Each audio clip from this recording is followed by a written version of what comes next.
നമസ്കാരം. നമ്മളിന്ന് 10ാം ക്ലാസ്സിലെ 4ാമത്തെ ഇക്കായിലെ 2ാമത്തെ ലെസൺ ദിശാഹീന ദിശ എന്ന യാത്രാവൃത്താണ് ചർച്ച ചെയ്യുന്നത്. അപ്പോൾ ഇത് എഴുതിയത് ഇന്ത്യയിലെ പ്രശസ്ത സാഹിത്യകാരനായ മോഹൻ രാകേഷാണ്. അപ്പം മോഹൻ രാകേഷിനെ കുറിച്ച് നമ്മുടെ ടെക്സ്റ്റ് ബുക്കിൽ കൊടുത്തിരിക്കുന്നത്, मोहन राकेश हिंदी साहित्य के उन चुनिंदे साहित्यकारों में है जिन्हें नई कहानी आंदोलन का नायक माना जाता है. അപ്പോൾ നമ്മൾ ഹിന്ദി സാഹിത്യകാരന്മാരിൽ തിരഞ്ഞെടുക്കപ്പെട്ട സാഹിത്യകാരന്മാരിൽ ഒരാളാണ്, അല്ലെങ്കിൽ ഏറ്റവും സവിശേഷമായ ഉന്നത നിലവാരമുള്ള ഏറ്റവും ഉന്നത ശ്രേണിയിലുള്ള സാഹിത്യകാരന്മാരിൽ ഒരാളാണ്. അതുപോലെ തന്നെ പ്രസ്തുത अंश उनका यात्रावृत्त आखिरी चट्टान तक से लिया गया है. അപ്പോൾ ആഖിരി ചട്ടാൻ തക് എന്ന യാത്രാവൃത്തത്തിൽ നിന്നും എടുത്തിട്ടുള്ള ഭാഗമാണ് നമുക്കിവിടെ ദിശാഹീന ദിശ എന്ന രീതിയിൽ ഇവിടെ തന്നിരിക്കുന്നത്. അപ്പോൾ അദ്ദേഹം യാത്രാവൃത്തം മാത്രമല്ല ഉപന്യാസങ്ങൾ എഴുതിയിട്ടുണ്ട്. അതുപോലെ നാടകം, അദ്ദേഹത്തിന്റെ പ്രശസ്തമായ നാടകങ്ങളാണ് ആഷാഢ കാ ഏക് ദിൻ, ലഹറോം കാ രാജഹംസ്, ആധേ അധൂരെ തുടങ്ങിയവയൊക്കെ അദ്ദേഹത്തിന്റെ പ്രശസ്തമായ രചനകളാണ്. അതുപോലെ തന്നെ സംഗീത നാടക അക്കാദമി പുരസ്കാർ അദ്ദേഹത്തിന് ലഭിച്ചിട്ടുണ്ട്. അപ്പം ഇത്രയൊക്കെ കാര്യങ്ങളാണ് അദ്ദേഹത്തെ കുറിച്ച് നമുക്ക് ടെക്സ്റ്റ് ബുക്കിൽ കൊടുത്തിട്ടുള്ളത്. നമുക്ക് നേരെ പാഠഭാഗത്തിലേക്ക് പോകാം. घर में चलते समय मन में यात्रा की कोई बनी हुई रूपरेഖ नहीं थी. അപ്പോൾ വീട്ടിലായിരിക്കുന്ന സമയത്ത് യാത്രയെക്കുറിച്ച് പ്രത്യേക പദ്ധതികളോ പ്ലാനുകളോ രൂപരേഖകളോ ഒന്നുമില്ലായിരുന്നു. ബസ് एक अस्थिरता ही थी जो मुझे अंदर से धकेल रही थी. അപ്പോൾ ഒരു അസ്ഥിരത, ഒരു സ്ഥിരതയില്ലായ്മ, അത് എപ്പോഴും ഒരു സ്ഥലത്ത് അടങ്ങിയിരിക്കാൻ കഴിയാത്തൊരവസ്ഥ, പുതിയ പുതിയ സ്ഥലങ്ങളിലേക്ക് പോകണമെന്നുള്ള ഉള്ളിലുള്ള ഒരു അദ്ദേഹത്തെ അത് എപ്പോഴും പ്രേരിപ്പിച്ചുകൊണ്ടിരിക്കുകയാണ്. समुद्र तट के प्रति मन में एक ऐसा आकर्षण था कि मेरी यात्रा की कल्पना में समुद्र का विस्तार अनायास ही आ जाता है. അപ്പോൾ യാത്ര ചെയ്യണം എന്ന് ആലോചിക്കുമ്പോൾ ആദ്യമേ തന്നെ വരുന്നത് സമുദ്ര തീരങ്ങളും ഒക്കെയാണ്. അപ്പോൾ അത് എപ്പോഴും ആ സമുദ്ര തടങ്ങളിലേക്ക് തന്നെ എന്റെ മനസ്സിലൊരു ആകർഷണം എപ്പോഴും ഉണ്ട്. बहुत बार सोचा कि कभी समुद्र तट के साथ साथ एक लंबी यात्रा करूंगा. ഒട്ടേറെ പ്രാവശ്യം ചിന്തിച്ചിട്ടുണ്ട് സമുദ്ര തീരങ്ങളിലൂടെ ഒരു വലിയ ദീർഘയാത്ര നടത്തണം എന്ന് പലപ്പോഴും ആലോചിച്ചിട്ടുണ്ട്. परंतु यात्रा के लिए समय और साधन साथ साथ मेरे पास कभी नहीं रहते. അപ്പോൾ ഇങ്ങനെയൊരു യാത്ര ചെയ്യാനായിട്ടുള്ള സമയമോ സൗകര്യമോ ഒന്നും ഒത്തുവന്നില്ല എന്നുള്ളതാണ് യാഥാർത്ഥ്യം. उन दिनों नौकरी छोड़ दी थी और पास में कुछ पैसे भी थे. ആ ദിവസങ്ങളിൽ ഞാൻ എന്റെ ജോലിയൊക്കെ ഉപേക്ഷിച്ചു. അതുപോലെ തന്നെ അതിന്റെ ഫലമായിട്ട് കുറച്ച് പൈസയൊക്കെ അദ്ദേഹത്തിന്റെ കയ്യിലുണ്ട്. इसलिए मैंने तुरंत चल देने का निश्चय कर दिया. അതുകൊണ്ട് ഉടനെ തന്നെ ഒരു യാത്ര പോകാനായിട്ട് ഞാൻ തീരുമാനിച്ചു. पहले सोचा कि सीधे कन्याकुमारी चला जाऊं और वहां से रेल, मोटर या नाव जहां जो मिले उससे मैं पश्चिमी समुद्र तट के साथ साथ गोवा या मुंबई तक की यात्रा करूं. അപ്പോൾ ആദ്യം വിചാരിച്ചത് നേരെ കന്യാകുമാരി ചെന്ന് അവിടെ നിന്നും പിന്നീട് ട്രെയിനിലോ അല്ലെങ്കിൽ ബോട്ടിലോ വള്ളത്തേലോ എങ്ങനെയെങ്കിലും അത് പശ്ചിമി സമുദ്ര തടക്കെ സാത്ത് പടിഞ്ഞാറൻ സമുദ്ര തീരത്തുകൂടെ സഞ്ചരിച്ച് ഗോവയിൽ എത്തണം, ഗോവയെ അല്ലെങ്കിൽ ബോംബെയിലേക്ക് പോകണം എന്നാണ് ചിന്തിച്ചത്. രാസ്തേ മേ ജഹാ മൻ ഹുവാ വഹി കുച്ച് ദിൻ രഹ് ജാവുക. അപ്പോൾ ആ പോകുന്ന വഴിക്ക് എവിടെയെങ്കിലും മനസ്സിന് തോന്നുകയാണ് ഇറങ്ങണം, അവിടെ കുറച്ച് സമയം ചെലവഴിക്കണമെന്ന് തോന്നുകയാണെങ്കിൽ അവിടെ ചെലവഴിക്കുക. ഇതൊക്കെയാണ് അദ്ദേഹത്തിന്റെ മനസ്സിൽ അപ്പോൾ തോന്നിയത്. ഷിംല മേ ഹമാരെ സ്കൂൾ മേ കൈ ലോഗ് ദക്ഷിണ ഭാരത് കെ ഥേ. ഷിംലയിൽ ഇദ്ദേഹം പഠിച്ചത് അവിടെയാണ്. ഷിംല എന്ന് പറയുന്നത് ഹിമാചൽ പ്രദേശിന്റെ തലസ്ഥാനമാണ്. അപ്പോൾ അവിടെ പഠിച്ച സമയത്ത് ധാരാളം ദക്ഷിണ ഭാരതീയരായിട്ടുള്ള സുഹൃത്തുക്കൾ അദ്ദേഹത്തിനുണ്ടായിരുന്നു. അപ്പോൾ അവർ പറഞ്ഞ കാര്യങ്ങളൊക്കെ അദ്ദേഹം ഓർക്കുകയാണ്. ഉന്മേൽ സെ ഏക് നെ കഹാ കി രഹനെ കെ ലിയെ കണ്ണൂർ ബഹുത് അച്ചി ജഗഹ് ഹെ. അപ്പം അതിലൊരു കുട്ടി അല്ലെങ്കിൽ അദ്ദേഹത്തിന്റെ കൂട്ടുകാരൻ പറഞ്ഞു അവർക്ക് കണ്ണൂര്, കേരളത്തിലെ കണ്ണൂര് എന്ന് പറയുന്നത് താമസിക്കാൻ നല്ല പറ്റിയ ഒരു സ്ഥലമാണ് എന്നുള്ളതാണ്. और एक कहना था कि मैं एक बार कोल्लम पहुंच जाऊं तो वहां से और कहीं जाने का मेरा मन नहीं होगा. അതുപോലെ കൊല്ലത്തുള്ള ഒരു സുഹൃത്ത് പറഞ്ഞു, കൊല്ലത്ത് ഒരു പ്രാവശ്യം വന്നു കഴിഞ്ഞാൽ പിന്നെ അവിടെ നിന്ന് പോകാൻ മനസ്സ് വരില്ല എന്നാണ്. അതായത് നമ്മുടെ മലയാളത്തിൽ ഒരു ചൊല്ലുണ്ടല്ലോ, കൊല്ലം കണ്ടവൻ ഇല്ലം വേണ്ട എന്നാണ്. അപ്പൊ അത് ഒരു പക്ഷെ പറഞ്ഞു കൊടുത്തതായിരിക്കാം. അപ്പൊ അതുകൊണ്ടാണ് ഇദ്ദേഹം അങ്ങനെ പറയുന്നത്. दिल्ली में एक मित्र ने कहा था कि पश्चिमी समुद्र तट पर गोवा से सुंदर दूसरी जगह नहीं. അതുപോലെ മറ്റൊരു സുഹൃത്ത് പറഞ്ഞത് ഈ ഗോവയെക്കാളും നല്ലൊരു സ്ഥലം വേറെ ഇല്ല താമസിക്കാനായിട്ട്, അല്ലെങ്കിൽ മനോഹരമായ സ്ഥലം വേറെ ഇല്ല എന്നാണ്. वहां खुला समुद्र तट है, एक आदिम स्पर्श के लिए प्राकृतिक रमणीयता और सबसे बड़ी बात है कि जीवन बहुत सस्ता है. അപ്പോൾ ഗോവയുടെ പ്രത്യേകത എന്ന് പറയുന്നത് വളരെ പ്രകൃതി രമണീയമായ സ്ഥലമാണ്. അതുപോലെ തന്നെ അവിടുത്തെ ഏറ്റവും പ്രത്യേകത എന്ന് പറയുന്നത് അവിടെ ജീവിത ചെലവ് വളരെ കുറവാണ് എന്നുള്ളതാണ്. रहने खाने की और सुविधा बड़ी बहुत थोड़े पैसों में प्राप्त हो सकती है. അവിടെ താമസിക്കുവാനും ഭക്ഷണത്തിനും ഒക്കെയുള്ള ചെലവ് വളരെ കുറഞ്ഞ ചെലവിൽ നമുക്കവിടെ സാധിക്കും എന്നുള്ളതാണ് ഗോവയിലെ പ്രത്യേകത. मेरे लिए सभी जगहें अपरिचित थी, इसलिए मुझे सभी में आकर्षण लग रहा था. കൊച്ചിൻ, കണ്ണൂർ, മംഗളൂർ, ഗോവ. അപ്പോൾ ലേഖന് ഈ പ്രദേശങ്ങളൊന്നും പരിചിതമല്ലാത്തതുകൊണ്ട് ഇതെല്ലാം അപരിചിതമായ പ്രദേശങ്ങളാണ്. അപരിചിതമായ പ്രദേശങ്ങളിലേക്ക് പോകാനാണ് എപ്പോഴും നമ്മുടെ മനസ്സിന് താല്പര്യം. അപ്പൊ അതുകൊണ്ട് ഈ സ്ഥലങ്ങളിലേക്കൊക്കെ പോകണമെന്ന് ലേഖന് തോന്നുകയാണ്. എവിടേക്കാണ്? കൊച്ചിൻ, കണ്ണൂർ, മംഗളൂർ, ഗോവ. അപ്പോൾ കേരളത്തിലേക്ക് വരണമെന്ന് വലിയ ആഗ്രഹം അദ്ദേഹത്തിനുണ്ട്. കേരളത്തിലെ പ്രദേശങ്ങളെ പറ്റിയൊക്കെ അറിവ് അദ്ദേഹത്തിനുണ്ട് എന്നുള്ളതാണ്. ആലപ്പി കെ ബാങ്ക് വാട്ടേഴ്സ് ഓർ നീലഗിരി കി പഹാഡിയ. അതുപോലെ തന്നെ ആലപ്പുഴയിലെ തടാകങ്ങളും അതുപോലെ തന്നെ നീലഗിരി പർവ്വതങ്ങളും ഒക്കെ അദ്ദേഹം കേട്ടിട്ടുണ്ട്, അതിന്റെ മനോഹാരിതയെ പറ്റിയൊക്കെ. സബ്കെ പ്രതി മേരെ മൻമേ ഏക് സി ആത്മീയത ജാഗ്തി. അപ്പൊ എല്ലാത്തിനോടും ഒരു ആകർഷണം, കാണണം എന്നൊക്കെ ഒരു മോഹം അദ്ദേഹത്തിന്റെ മനസ്സിൽ ഉണ്ട്. ജैसे कि मेरा उन सब स्थानों से काफी का घनिष्ठ संबंध रहा है. അപ്പൊ അദ്ദേഹത്തിന് തോന്നുകയാണ് ഈ സ്ഥലങ്ങളൊക്കെ ആയിട്ട് ഒരു ദൃഢമായ ബന്ധം എനിക്കുണ്ട് എന്ന് അദ്ദേഹത്തിന് തോന്നുകയാണ്. സബ്സെ അധിക് ആത്മീയത കന്യാകുമാരിക്ക് തടുക്കോ ലേക്കർ മഹസൂസ് ഹോത്തി. ഏറ്റവും ഒരു അഗാധമായ അനുഭവം അല്ലെ ബന്ധം തോന്നുന്നത് കന്യാകുമാരി തീരത്തോടാണ്. പരന്തു एक घने शहर की छोटी सी तंग गली में पैदा हुए व्यक्ति के लिए उस विस्तार के प्रति ऐसी आत्मीयता का अनुभव करने का आधार क्या हो सकता है? കേവൽ വിപരീത का ആകർഷൺ. അപ്പോൾ അദ്ദേഹം വളരെ ആളുകൾ തിങ്ങി താമസിക്കുന്ന ഒരു സ്ഥലത്ത് ജനിച്ചു വളർന്ന ഇദ്ദേഹത്തിന് ഈ സമുദ്രതടത്തോടുള്ള ആകർഷണം തോന്നാനുള്ള കാരണമായി പറയുന്നത് എന്താണ്? നമുക്ക് ഉള്ള അവസ്ഥയിൽ നിന്നും ഇല്ലാത്ത അവസ്ഥയിലേക്ക്, അല്ലെ വിപരീതമായ അവസ്ഥയിലേക്ക് നമുക്കൊരു ആകർഷണം എപ്പോഴും ഉണ്ടാകും. അപ്പം കൂടുതൽ തിങ്ങി പാർക്കുന്ന ആളുകളുടെ മനസ്സിലെപ്പോഴും ആളുകളൊക്കെ ഒരു ഇല്ലാത്ത ഒരു സ്ഥലം, കുറച്ച് ഫ്രീ ആയിട്ട് അല്ലെങ്കിൽ കുറച്ച് സ്വസ്ഥതയോടെ ബഹളങ്ങളൊന്നുമില്ല ശാന്തതയുള്ള ഒരു സ്ഥലത്ത് താമസിക്കണം എന്നാണ് ആഗ്രഹം. അപ്പൊ അവര് അങ്ങനെയുള്ള സ്ഥലത്തേക്ക് കുറച്ചുകൂടെ ഉൾപ്രദേശങ്ങളിലേക്ക് പോവുകയും താമസിക്കുകയും ചെയ്യും. അതേസമയം ഉൾപ്രദേശങ്ങളിൽ താമസിക്കുന്നവർക്ക് എന്താണ്? അവർക്ക് കുറച്ച് ആളുകളൊക്കെ ഉള്ള പട്ടണത്തിൽ പോയി താമസിക്കണം എന്നാണ്. ഇത് സാധാരണ എല്ലാ ജനങ്ങളുടെയും ഒരു ആഗ്രഹമാണ്. ഇത് വിപരീത പരിസ്ഥിതിയോടുള്ള ആകർഷണം. നമുക്കുള്ളതിനോട് അല്ലെങ്കിൽ നമുക്കില്ലാത്തതിനോടൊരു ആകർഷണം എപ്പോഴും നമുക്കുണ്ടാവും. നമ്മുടെ ഉള്ളവരുടെ നന്മയെ, ഉള്ളത് നല്ലതാണെങ്കിൽ പോലും നമുക്കില്ലാത്തതിന്റെ കൊണ്ടൊരു ആകർഷണം നമുക്ക് എപ്പോഴും ഉണ്ട്. അതാണ് വിപരീത പരിസ്ഥിതി, കേവൽ വിപരീത ആകർഷണം. അത് എല്ലാവരിലും ഉള്ള ഒരു ഇതാണ്. അത് ഈ യാത്രയുടെ കാര്യത്തിലാണെങ്കിൽ എല്ലാ കാര്യത്തിലും അങ്ങനെ തന്നെയാണ്.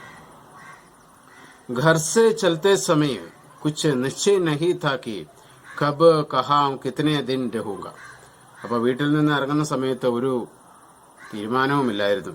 എങ്ങോട്ടാണ് പോകുന്നത്, എത്ര ദിവസം നിൽക്കും, എന്ന് തിരിച്ചു വരും, ഇങ്ങനെയുള്ള ഒരു തീരുമാനവും അല്ലെങ്കിൽ പ്ലാനും ഇല്ലാതെയാണ് അദ്ദേഹം ഇറങ്ങുന്നത്. चलने तक इतना निश्चय कर लिया था कि पहले सीधे कन्याकुमारी न जाकर बम्बई होता हुआ गोवा चला जाऊंगा. മനസ്സിൽ ഇത്രമാത്രം ചിന്തിച്ചു. നേരെ പോകുന്ന വഴിക്ക് നേരെ കന്യാകുമാരി ചെന്നെത്താതെ നേരെ ഗോവ വഴി അല്ലെങ്കിൽ ബൊംബെയിലേക്ക് പോവുക.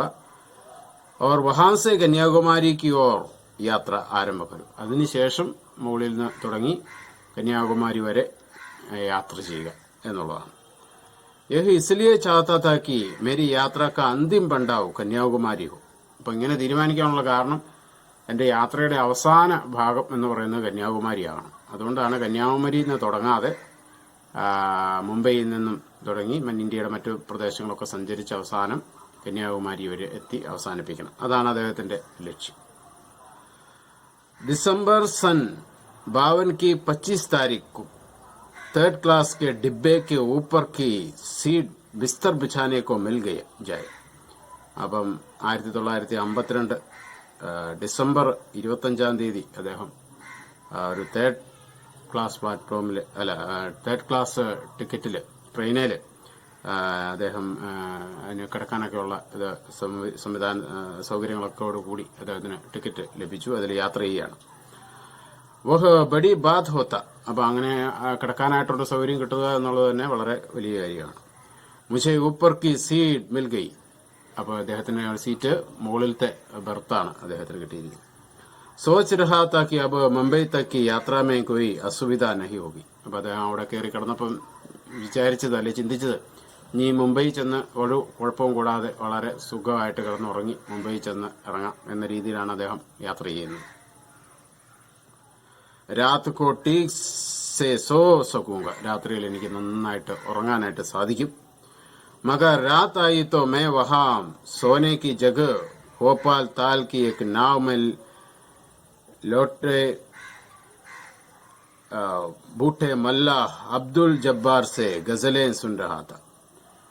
പക്ഷേ യഥാർത്ഥത്തിൽ സംഭവിച്ചത് അന്ന് രാത്രി ഭോപ്പാൽ തടാകത്തില് എന്റെ ഒരു സുഹൃത്തിന്റെ കൂടെ ഒരു വള്ളം തൊഴിൽക്കാരനായ അബ്ദുൾ ജബ്ബാറിന്റെ ഗസല് കേട്ടുകൊണ്ട് ഞാൻ ആ രാത്രിയിൽ വള്ളത്തേല് തടാകത്തിലൂടെ സഞ്ചരിക്കുകയാണ് യഥാർത്ഥത്തിൽ നടന്നത്. അപ്പൊ ഇതെങ്ങനെയാണ് സംഭവിച്ചത് എന്നുള്ളത് ട്രെയിനിൽ യാത്രയെ കടന്ന് ഉറങ്ങി മുംബൈയിലേക്ക് പോയിക്കൊണ്ടിരുന്ന നമ്മുടെ മോഹൻ രാകേഷ് എങ്ങനെയാണ് ഈ ഭോപ്പാലിലെ തടാകത്തിലേക്ക് എത്തിയത് എന്നുള്ളത് നമുക്ക് സസ്പെൻസ് ആണ്. അത് നമുക്ക് അടുത്ത പാരഗ്രാഫിലാണ് നമുക്കത് മനസ്സിലാകുന്നത്. നമുക്കത് അടുത്ത പാരഗ്രാഫിലേക്ക് നോക്കാം. भोपाल स्टेशन पर मेरा मित्र अविनाश जो वहां से निकलने वाले एक हिंदी दैनिक का संपादन करता था. അപ്പോൾ ഭോപ്പാലിലെ അദ്ദേഹത്തിന്റെ ഒരു സുഹൃത്ത്, അദ്ദേഹത്തിന്റെ പേര് അവിനാശ് എന്നാണ്. അദ്ദേഹം ഒരു ദിനപത്രത്തിന്റെ എഡിറ്ററുമാണ്. മുझसे मिलने के लिए आया था. അപ്പോൾ അദ്ദേഹത്തെ കാണാനായിട്ട് റെയിൽവേ സ്റ്റേഷനിൽ ഭോപ്പാൽ റെയിൽവേ സ്റ്റേഷനിലെത്തി. मगर बात करने की जगह उसने मेरा बिस्तर ലപേട്കർ ഖിഡ്കി സെ ബാഹർ ഫേങ്ക് ദിയ. അപ്പൊ അദ്ദേഹം വന്നിട്ട് എന്നോട് സംസാരിക്കുന്നതിന് പകരം എന്റെ കിടക്കയും ബാഗും സാധനങ്ങളൊക്കെ ട്രെയിനിന്റെ വിൻഡോയിലൂടെ പ്ലാറ്റ്ഫോമിലേക്ക് പുറത്തേക്ക് എറിഞ്ഞു. ഓർ ഖുദ് മെരാ സൂട്ട് കേസ് ലിയേ ഹുയെ നീച്ചെ ഉത്തർഗെ. എന്റെ സൂട്ട് കേസൊക്കെ എടുത്തുകൊണ്ട് അദ്ദേഹം ട്രെയിനിൽ നിന്ന് ഇറങ്ങി. ഏസ് തരഹ് മുझे एक रात के लिए वहां रह जाना पड़ा. അതുകൊണ്ട് അദ്ദേഹം എനിക്ക് ആ രാത്രി ആ ഭോപ്പാലിൽ തങ്ങേണ്ടതായിട്ട് വന്നു, അല്ലെങ്കിൽ അവിടെ ഇറങ്ങേണ്ടതായിട്ട് വന്നു എന്നുള്ളതാണ്. അപ്പൊ അത് കാണിക്കുന്നത് എന്താണ്? അവിനാശ് എന്ന് പറയുന്ന അദ്ദേഹത്തിന്റെ സുഹൃത്തുമായിട്ടുള്ള അദ്ദേഹത്തിന്റെ ബന്ധമാണ്, വളരെ അടുത്ത ബന്ധമുണ്ട്. അതുകൊണ്ടാണ് ഇത്തരത്തിൽ ചോദ്യമൊന്നും ചോദിക്കാതെ തന്നെ എടുത്ത് എറിയാനും ഒക്കെ ഉള്ള അത്തരത്തിലുള്ള അടുപ്പും അവർ തമ്മിലുണ്ട്. അപ്പൊ അവർ അദ്ദേഹത്തെ അന്ന് രാത്രി അദ്ദേഹത്തോടൊപ്പം ആയിരിക്കാനായിട്ട് ആഗ്രഹിക്കുന്നു, സംസാരിക്കാനും അവരുടെ സൗഹൃദത്തിന്റെ ഒരു അടുപ്പമാണ് കാണിക്കുന്നത്. രാത് കോ 11 के बाद हम लोग घूमने निकले. രാത്രി 11 മണിക്ക് ശേഷം ഞങ്ങൾ ചുറ്റിക്കറങ്ങാൻ ഇറങ്ങാണ് ഞങ്ങൾ രണ്ടുപേരും കൂടെ. ആരൊക്കെയാണ്? മോഹൻ രാകേഷും അവിനാശും. घूमते हुए भोपाल ताल के पास पहुंचे तो मन हो आया कि नाव लेकर कुछ देर झील की सैर की जाए. അപ്പൊ അവിടെ വന്നപ്പോൾ തോന്നുകയാണ് ഈ ഭോപ്പാൽ തടാകത്തില് വള്ളത്തേലൊന്ന് കറങ്ങിയാലോ ചുറ്റി സഞ്ചരിച്ചാലോ എന്ന് തോന്നുകയാണ്. नाव ठीक की गई और कुछ ही देर में हम झील के उस भाग में पहुंच गए. वहां से चारों ओर के किनारे दूर नजर आते हैं. അപ്പൊ അവിടെ വള്ളക്കാരനുണ്ട്.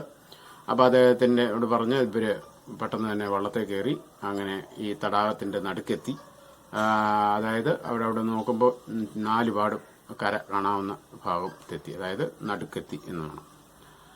वहां आकर अविनाश के मन में ന ജാനെ ക്യാ ഭാവുകത ജാ ഗയി. ഈ നടുക്ക് വന്നപ്പോഴത്തേനും ചില മനസ്സിന്റെ അഭാവം, പാട്ട് പാടണമെന്നൊക്കെ തോന്നും. അങ്ങനെ പലതും ചെയ്യണം. അതായത് തീർത്തും വിജനമായ ഒരു സ്ഥലം, ആരും നമ്മൾ എന്ത് പറഞ്ഞാലും കേൾക്കിയല്ലാത്ത തരത്തിലുള്ള ഒരു സ്ഥലം. അപ്പം നമുക്ക് നമ്മുടേതായ സ്വാതന്ത്ര്യത്തോടുകൂടി എന്തും ചെയ്യാൻ പറ്റുന്ന, ആരും ശ്രദ്ധിക്കാത്ത ഒരു സാഹചര്യം. അപ്പം അങ്ങനെയുള്ള ഒരു അവസരമാണ്.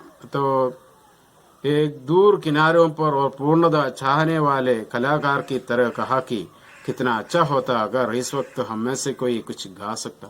അദ്ദേഹം പറയുകയാണ്, ഇപ്പോൾ നമ്മിൽ ആരെങ്കിലും ഒരാൾ പാട്ട് പാടുകയാണെങ്കിൽ എത്ര നന്നായിരുന്നു എന്ന് പറയും. मैं गा तो नहीं सकता हुजूर, बूटा मल्ला हाथ जोड़कर बोला, मगर आप चाहे तो चंद गजलें തരനും കെ സാദ് അർജ് കർ സക്താ ഹു. അപ്പോൾ വള്ളം തുഴയുന്ന മല്ലാഹ് പറയുകയാണ്, ബൂട്ട മല്ലാഹ്, പ്രായമായ അദ്ദേഹം പറയുകയാണ്, ഞാൻ വലിയ പാട്ടുകാരനൊന്നുമല്ല, എങ്കിലും അങ്ങ് ആഗ്രഹിക്കുകയാണെങ്കിൽ ഞാൻ കുറച്ച് ഗസലുകൾ പാടി നിങ്ങൾക്ക് കേൾപ്പിക്കാം എന്ന് പറയുകയാണ്. ജറൂർ ജറൂർ ഹംനെ ഉത്സാഹ് കെ സാദ് ഉസ്കെ പ്രസ്താവ് ക സ്വാഗത് കിയ. ഞങ്ങൾ വളരെ ഉത്സാഹത്തോടെ അദ്ദേഹത്തിന്റെ ആ പ്രസ്താവന സ്വീകരിച്ചു എന്നുള്ളതാണ്. ബൂട്ടെ മല്ലാനെ ഗസൽ ഛേഡ്തി, അദ്ദേഹം ഒരു നല്ല ഗസൽ പാടി. ഉസ്കാ ഗലി കാഫി ഉസ്കി ഗല കാഫി അച്ഛ ഥ, അദ്ദേഹത്തിന്റെ ശബ്ദം വളരെ നല്ലതായിരുന്നു. ഓർ സുനാനെ കാ അന്ദാസ് ബി ഷായറാന ഥ, അദ്ദേഹത്തിന്റെ ആ പറയുന്ന അല്ലെ പാടുന്ന രീതി നല്ല കവിത ചൊല്ലുന്നത് പോലെ മനോഹരമായിരുന്നു എന്നുള്ളതാണ്. കാഫി ദേർ ചമ്പുओं के छोड़े यह वह झूम झूम कर ഗസലെ സുനാത്ത. അപ്പോൾ കുറേ നേരം ചപ്പുവും കോ ചോടുക്കർ എന്നാണ്.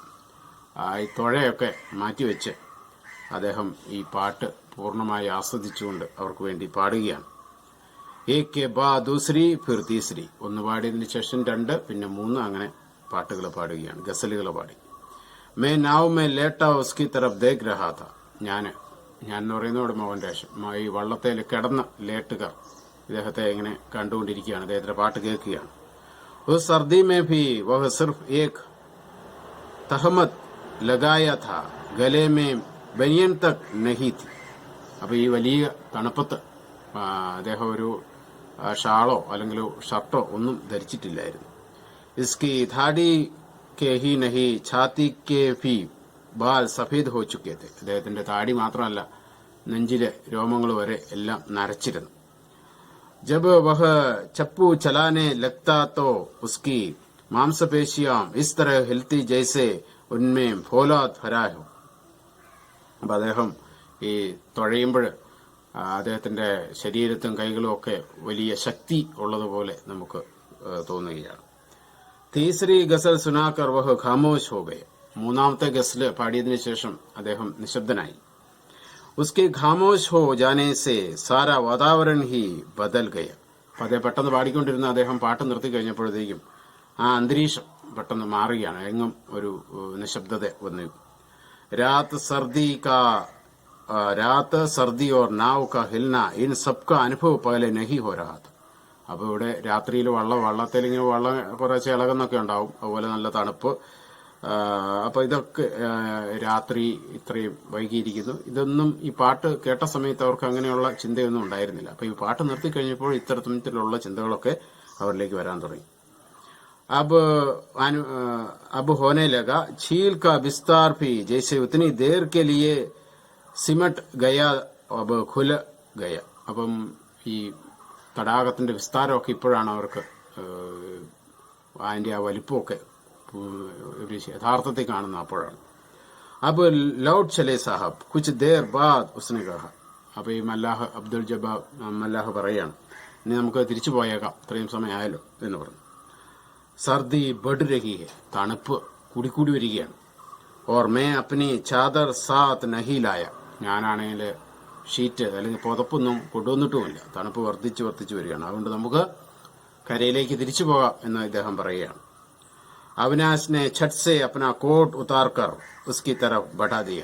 അവിനാശ് അപ്പോൾ പെട്ടെന്ന് തന്റെ കോട്ട് ഊരി ഇദ്ദേഹത്തിനേക്ക് കൊടുത്തിട്ട് പറഞ്ഞു, ലോ തും യഹ് പഹൻ ലോ, ഇത് നീ ധരിച്ചോളാൻ പറഞ്ഞു. അഭി ഹം ലൗട്ട് കർ നഹി ചലെങ്കി, നമ്മളിപ്പോ തിരിച്ചു പോകുന്നില്ല എന്ന് പറഞ്ഞു. അദ്ദേഹം വീണ്ടും അദ്ദേഹത്തിന്റെ പാട്ട് കേൾക്കാൻ ആഗ്രഹിക്കുകയാണ്. തുമേ കൊയ് ഗാലിബ് കി ചീസ് യാദ് ഹേ തോ സുനാവോ, നിനക്ക് വേറെ ഏതെങ്കിലും ഗാലിബ് എന്ന് വെച്ചാൽ നാടൻ പാട്ടുകൾ പോലെയുള്ള ഗസൽ പോലെയുള്ള മറ്റെന്തെങ്കിലും പാട്ടുകൾ അറിയാമെങ്കിൽ പാടുക എന്നാണ്. ബൂട്ടെ മല്ലാനെ ഏതറാ സ്നേഹിക്കുക, പ്രായമായ ആ മല്ലാഹ് തുഴക്കാരൻ അതിന് ഏതരാശ് വിരോധമൊന്നും പറഞ്ഞില്ല, അല്ലെങ്കിൽ പറ്റിയതെന്നൊന്നും പറഞ്ഞില്ല. ചുപ് ചാപ്പ് അവിനാശ് കാ കോട്ട് പഹൻ ലിയ, അദ്ദേഹം നിശബ്ദനായി അല്ലെങ്കിൽ ഒരു എതിർപ്പും കൂടാതെ അവിനാശ് കൊടുത്ത കോട്ട് അദ്ദേഹം ധരിച്ചു. ഓർ ഗാലിബ് കി എ ഗസൽ സുനാനെ ലഗ, എന്നിട്ട് ഒരു ഗാലിബ് ഗസൽ അദ്ദേഹം പാടാൻ തുടങ്ങി. അതാണ് മുദ്ദത് ഹുയി ഹേ യാർ കോ മുഹമ്മ കിയേ ഹുയേ. അപ്പൊ ഇത് ഗാലിബിന്റെ ലൈൻസ് ആണ്. ഒന്നുകൂടെ വായിക്കാം. മുദ്ദത് ഹുയി ഹേ യാർ കോ മുഹമ്മ കിയേ ഹുയേ. അപ്പൊ അങ്ങനെ അത് നല്ല ഈണത്തിലായിരിക്കും അവർ പക്ഷെ പാടുന്നത്. അപ്പൊ അത് നല്ല രീതിയിൽ അത് പാടുകയും അവരത് ആസ്വദിക്കുകയാണ്. അപ്പൊ ഇത്രയാണ് പാഠഭാഗത്തിൽ ഇവിടെ കൊടുത്തിരിക്കുന്നത്. അപ്പൊ ഇത് ഒരു യാത്രാ അനുഭവം, മോഹൻ രാഗേഷിന്റെ ഒരു യാത്രാ അനുഭവമാണ് നമുക്കിവിടെ ലഭിച്ചിരിക്കുന്നത് ഇതിലൂടെ. അപ്പോൾ അത് വളരെ സ്വതന്ത്രമായിട്ട് ഒരു വ്യക്തിയുടെ ജീവിതത്തിലുണ്ടാകുന്ന അനുഭവങ്ങൾ, യാത്ര ചെയ്യുമ്പോൾ, നമ്മൾ ഒറ്റയ്ക്ക് യാത്ര ചെയ്യുമ്പോൾ മാത്രമാണ് ഇത്തരത്തിലുള്ള അനുഭവങ്ങളൊക്കെ ഉണ്ടാകുന്നത്. അപ്പോൾ നമുക്കറിയാം, സന്തോഷ് ജോർജ് കുളങ്ങര സഫാരി ചാനലിന്റെ നടത്തിപ്പുകാരനായിട്ട് അദ്ദേഹം ഇതുപോലെ ധാരാളം ലോകം മുഴുവൻ ചുറ്റി സഞ്ചരിച്ച് ഇതുപോലെ ഒറ്റയ്ക്ക് സഞ്ചരിക്കുകയും ഇങ്ങനെ അതിന്റെ വീഡിയോ ഒക്കെ എടുത്ത് നമ്മൾ കണ്ടിട്ടുണ്ട്. പക്ഷെ വർഷങ്ങൾക്ക് മുമ്പ് ഇങ്ങനെ വീഡിയോയും ഒന്നും ഇല്ലായിരുന്ന കാലഘട്ടത്തിൽ ഇതുപോലെ യാത്ര ചെയ്യുകയും അത് എഴുതുകയും അങ്ങനെയാണ് മറ്റുള്ളവർക്ക് അത് ആ അനുഭവം മനസ്സിൽ അത് കാണാനായിട്ട് സാധിക്കും. അപ്പം നമ്മുടെ മലയാളത്തിലാണെങ്കിൽ എസ് കെ പൊറ്റക്കാട് യാത്രാ വിവരണത്തിൽ നമ്മുടെ മലയാളത്തിലെ ഏറ്റവും വലിയ യാത്രാ വിവരണ കർത്താവാണ് അദ്ദേഹം. അപ്പം അതുപോലെയുള്ള ഒരു വിവരണമാണ് ഇത് മോഹൻ രാഗേഷിന്റെ. അപ്പോൾ ഇതിലൂടെ നമുക്ക് ആ കാലഘട്ടത്തിലെ അവർ ജീവിച്ചിരുന്ന കാലം, അല്ലെ അവർ സഞ്ചരിച്ച കാലഘട്ടവും അവിടുത്തെ വിവിധ സംസ്കാരം, ഭാഷ എല്ലാം നമുക്ക് അനുഭവവേദ്യമാകും എന്നുള്ളതാണ് ഇതിന്റെ പ്രത്യേകത. അപ്പോൾ ഈ ക്ലാസിന്റെ വ്യാഖ്യാനം നിങ്ങൾക്ക് പ്രയോജനപ്രദമായി കാണും എന്ന് കരുതുന്നു. നന്ദി, നമസ്കാരം.